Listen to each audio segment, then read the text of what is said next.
Hello everyone, good morning সবাইকে। এই শীতের সকালে এক কাপ লাল চা দিয়েই ভিডিওটা স্টার্ট করে দিলাম। ঘুম থেকে উঠে সকালবেলা একটু চা না খেলে ঠিক ভালো লাগে না। তো আমি কিন্তু চা খেয়ে এদিকে সকালবেলা রান্না হবে তাই সবজি কাটতে বসে পড়েছি। শাশুড়ি মা আবার ওদিকে তাড়াতাড়ি রান্নাটাও বসিয়ে দিয়েছে।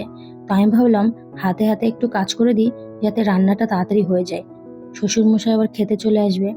এমনিতেই শীতকাল, ঘুম থেকে আর তাড়াতাড়ি উঠতে ইচ্ছা করে না। তারপরে সকালবেলা রান্না খাওয়া করতে করতে কিভাবে যে দিনটা কেটে যায় তা বোঝাই যায় না।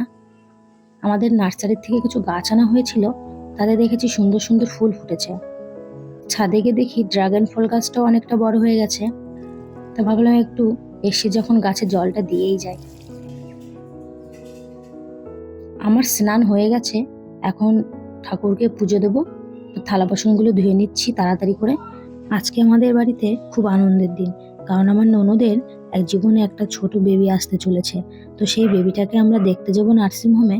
তো ওই জন্য সকালবেলা ঘুম থেকে উঠেই আমি আর আমার শাশুড়ি মা তাড়াতাড়ি বাড়ির কাজগুলো করে নিচ্ছি, যাতে ওখানে যেতে আমাদের লেট না হয়ে যায়। পুজো দিয়েই রেডি হয়ে আমরা বেরিয়ে পড়বো।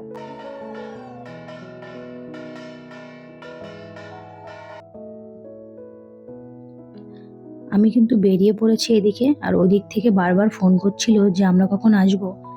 এই যে আমার শাশুড়ি মার আমার ছোট ননদ, আমার মাসি শাশুড়ির ছোট মেয়ে, সবাই আগে আগে চলে এসেছিল। আর ও শুধু আমাদের সাথে ছিল বাড়িতে, আমাদের সাথে আসবে তাই। আমি গাড়িতে বসেই ফোন করে দিয়েছিলাম এদিকটার খবর শোনার জন্য। শুনেছি আমার ননদকে সবে ওটিতে নিল। আমাদের এখন যেতে হবে দোতলায়, সবাই ওখানে বসে আছে, ওয়েট করছে। আমাদের আজকে আসতে লেট হয়ে গেল, কারণ বাড়ির সব কাজবাজগুলো না গুছিয়ে আমরা আসতে পারছিলাম না। এখানে এসেই দেখি যে কি সুন্দর মাছগুলো রেখে দিয়েছে, দেখো কাচের মধ্যে কত সুন্দর কালারিং, বেশ ভালো লাগছে দেখতে না? আর বাড়ির সবার কথা কি বলবো, সবাই তো টেনশনে বসে আছে আর খুব এক্সাইটেড কি হবে। আমি তো বারবার দরজার কাছে যাচ্ছি আর ভাবছি কখন বেরাবে। আর আমরা কিন্তু বাচ্চার কান্নার আওয়াজও টের পেয়েছিলাম, শুধু ভাবছি কখন বেরাবে।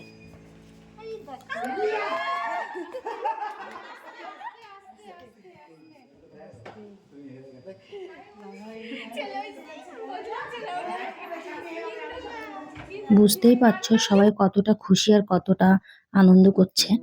এইদিকে আমার ননদ আবার আমার সাথে দুষ্টুমি করছে, ভিডিও করবে তাই। তারপর আমি বাড়িতেও চলে এসেছি, ফ্রেশ হয়ে গেছি। তো ভিডিওটা আমি এখানেই শেষ করলাম, দেখা হচ্ছে পরে ভিডিওটা।